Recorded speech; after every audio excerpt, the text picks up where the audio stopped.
Morning guys, this is going to be a super quick VR to Retro Red Steve, who tagged me in on 5 games that I just can't put down. So I'm also going to, as I go along, as he did, I'm going to tag 5 people, yeah, I'd love to see what you guys pick as well. I'd genuinely be interested.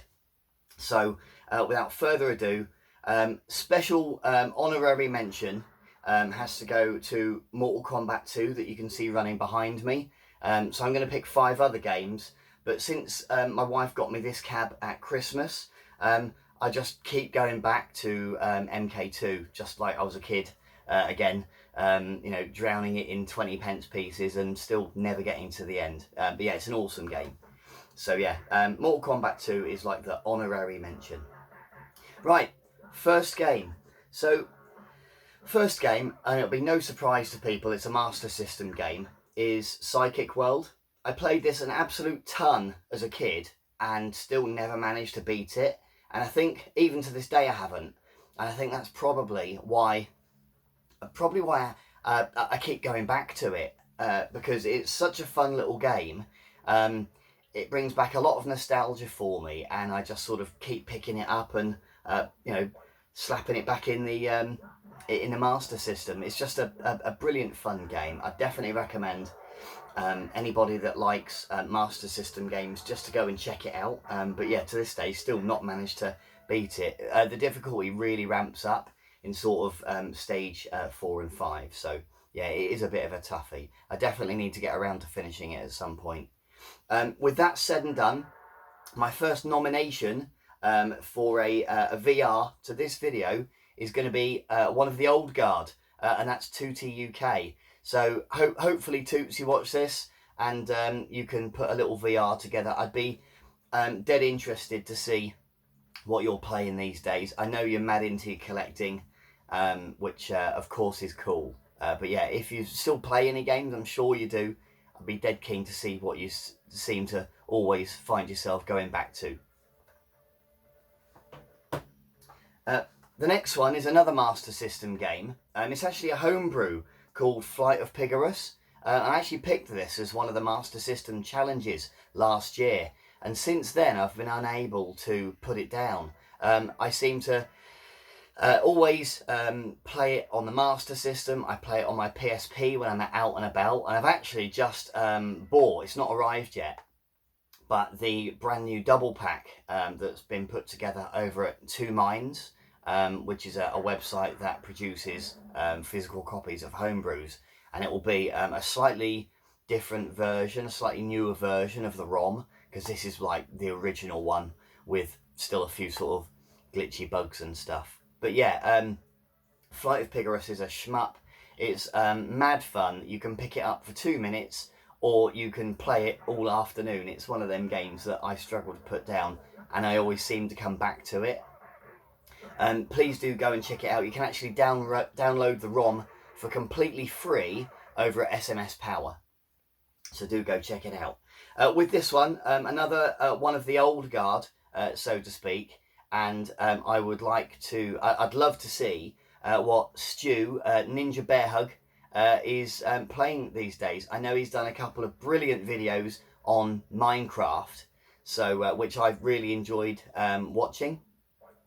So I'd love to see what else he gets around to playing, and you know, tends to find that he can't put down. So yeah, Ninja Bear Hug, nomination number 2.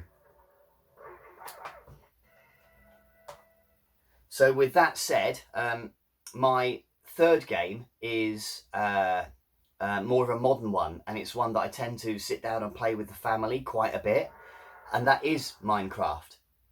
And it's a bit of a guilty pleasure. I started playing with the kids years ago when my eldest was, I think, on his 5th birthday. We got it in, and even though he didn't really know what to do on the game, he just enjoyed it, and we've kept playing it with all of the kids now as they've you know, sort of joined the family and whatnot. So yeah, Minecraft.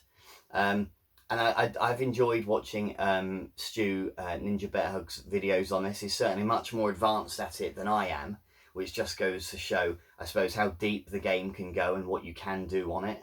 I tend to just fetch materials for the kids when they need either food or, you know, blocks for something or whatever to build something. But yeah, really enjoy it. And quite often, because the world that we're playing at the minute is on my PS5, so they will actually join into the world, turn the PS5 on and join into the world that we're creating on the PS5, and I'll be at work, so the PS5 would just be on. So yeah, I love playing this one with the fam. It's great fun. With that one, I'd like to see a VR, if he can, from Andy at Zanoni Revived. Not seen Andy do a video for a little while. I know he's been a bit poorly, but hopefully he's up for it. I know he plays a lot of Minecraft with his kiddies as well. So yeah, I'd love to see a VR from Andy too.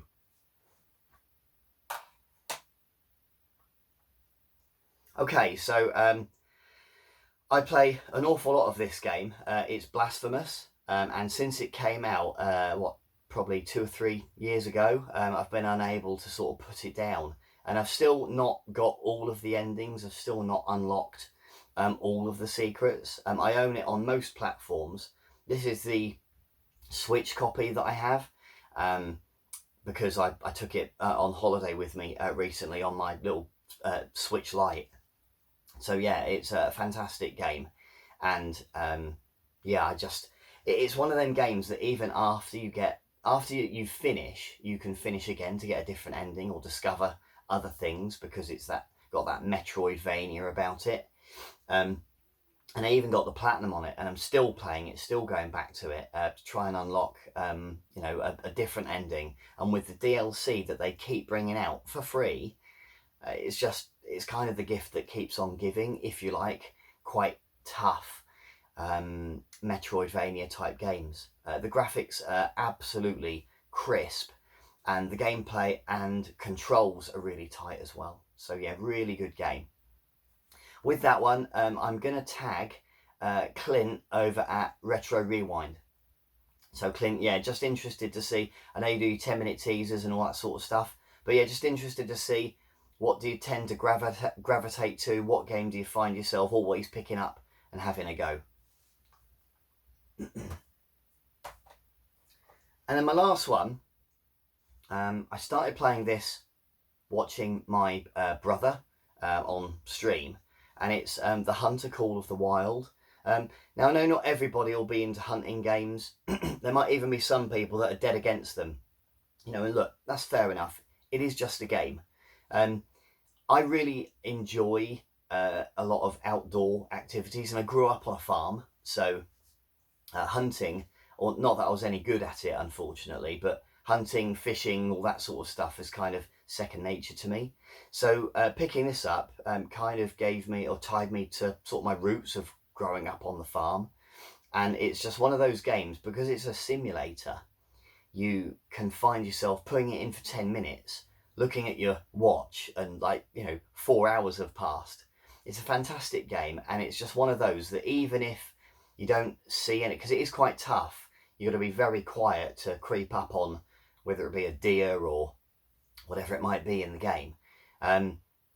You might not necessarily actually get that much, but it's just quite nice as an outdoors simulator almost, walking in the woods, that sort of thing. And that's what I really enjoy about this one. I've actually literally just this week bought the new one, which is called Way of the Hunter, and that's come out on PS5, so I'm really looking forward to giving that one a crack as well. But yeah, so yeah, I don't know if anybody will be into these sort of games at all, but I sort of watched my brother stream it, bought a copy, and yeah, just crazy addictive, a lot of fun. You know, even my kids enjoy sort of having a go. They don't shoot anything, they just seem to run around and enjoy sort of the open world of it all. So yeah, The Hunter Call of the Wild.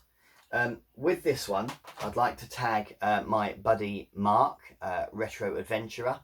I know Mark plays one game, and one game in particular that he always bangs on about, and it is a belter. You know, there's no two ways about it. But I'd be really interested to see what else he sort of gravitates to or picks up when he does fancy a bit of a blast of nostalgia. So guys, they're my 5 games, and there are my 5 nominations for the video response, if you will. If you do manage to find time to do a VR, then please tag me in, and I promise to watch them. Guys, thanks ever so much. I'll catch up with you soon.